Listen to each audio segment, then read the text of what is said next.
करनाल जिला सचिवालय में 5 परियोजनाओं का उद्घाटन हुआ, जिसमें कुरुक्षेत्र सांसद नायब सैनी ने लोगों को करीब 16 करोड़ की सौगात दी।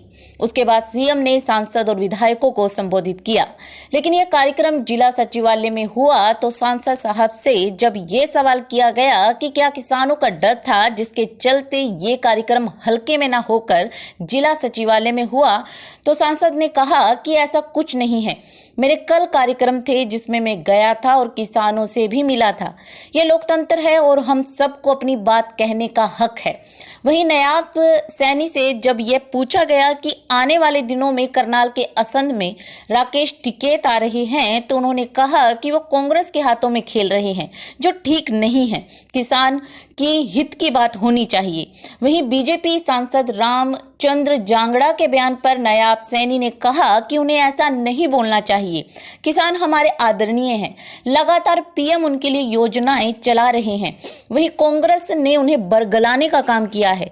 55 साल किसानों के लिए कांग्रेस ने कुछ भी नहीं किया।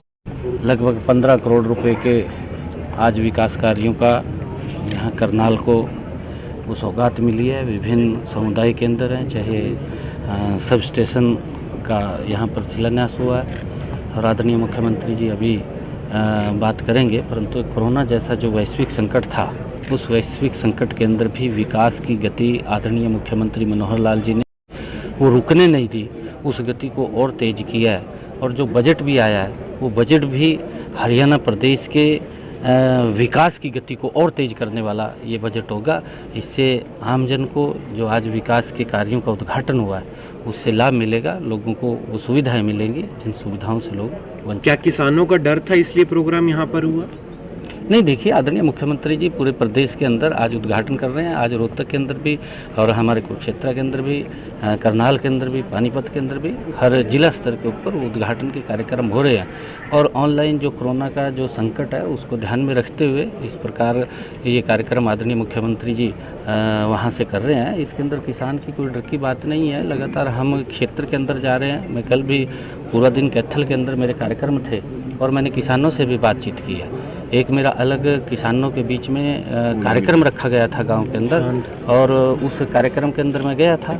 मैंने सभी किसानों को कहा है कि आपको अगर कोई ग्रीवेंस है, कोई आपको शंका है, आप डीपली चर्चा कीजिए। तो उन्होंने चर्चा की। उन्होंने बोला कि हम इन बिलों से संतुष्ट हैं और अगर कोई दिक्कत हमें आएगी हम जरूर आपसे। रामचंद्र जांगड़ा बीजेपी के सांसद हैं, राज्यसभा सांसद, वो कहते हैं जो किसान है वो रोटी तोड़ने के लिए और दारू पीने के लिए बॉर्डर पर बैठे।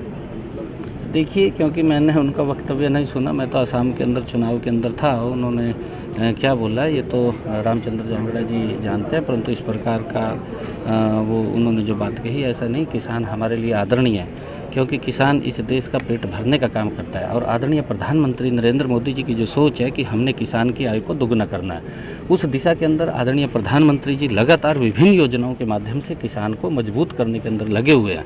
परंतु जिस प्रकार का विपक्षी दलों ने, कांग्रेस पार्टी ने, जिन्होंने अपने आप तो किसान के लिए कुछ किया नहीं और किसान को बरगलाने का काम, किसान को गुमराह करने का काम, अरे ये अगर कांग्रेस के लोग ये बात बोलते हैं कि 6 सालों के अंदर किसान की हालत नहीं है, कि 6 सालों में तो किसान मजबूत हुआ है, परंतु 55 सालों के अंदर लगातार किसान का शोषण होता रहा है, उसको वोट बैंक के रूप में इस्तेमाल करते रहे हैं। पहली बार है कि नरेंद्र मोदी जी ने आकर के किसान की चिंता की है और उसको मजबूत करने का उन्होंने ठाना है कि किसान भी खुशहाल हो, मजबूत हो, उसकी आय दुगनी हो, उसको भी लाभकारी मूल्य मिले। उसको लेकर के आदरणीय प्रधानमंत्री नरेंद्र मोदी जी ने विभिन्न योजनाओं के माध्यम से लगातार किसान को हरियाणा विधानसभा में पूर्व मुख्यमंत्री भूपेंद्र सिंह हुड्डा ने भी कहा था कि कोई भी बीजेपी पार्टी का विधायक हो, मंत्री हो, सांसद हो या जेजेपी पार्टी का कोई मंत्री विधायक हो, वो कोई भी हलकों में नहीं जा पा रहे हैं। आज इसी के कारण लगता है कि आप भी हलकों में प्रोग्राम नहीं कर पा रहे हैं। 3 महीने से आप हलकों में नहीं जा सर, मेरे कल के कार्यक्रम में असम के अंदर चुनाव में था।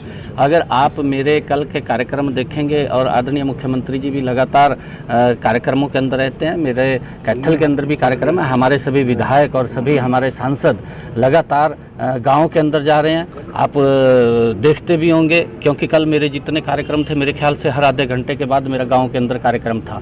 इतने कार्यक्रम थे कोवैक्सीन को लेकर के, और मैंने जैसे कहा भी है, किसान पंचायत थी गांव के अंदर, बड़ी पंचायत थी किसानों की।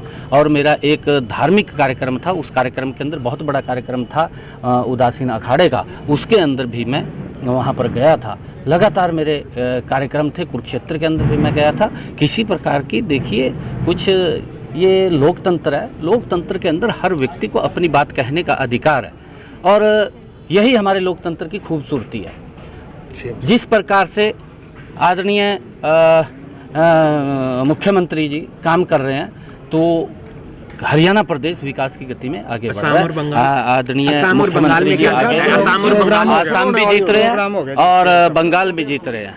नरेंद्र मोदी जी के प्रति आज लोगों की आस्था लगातार देश के अंदर बढ़ती जा रही है। अभी जो सी वोटर्स का भी सर्वे आया था उसके अंदर ये बात कही गई है कि नरेंद्र मोदी जी 2024 के अंदर 321 से ज़्यादा सीटें जीत करके दोबारा तीसरी बार प्रधानमंत्री बन रहे हैं। राकेश जी क्या पसंद आ रही हैं 25 तारीख को? देखिए वो क्योंकि कांग्रेस के हाथों में खेल रहे हैं और वो ठीक नहीं है, क्योंकि किसान की हित की बात करनी चाहिए। वो ऐसी जगह जाकर के किसान की बात कर रहे हैं जहां पर वहां की सरकार ने पश्चिम बंगाल के अंदर किसानों को जो प्रधानमंत्री किसान सम्मान निधि है उससे वंचित उसने रखा है।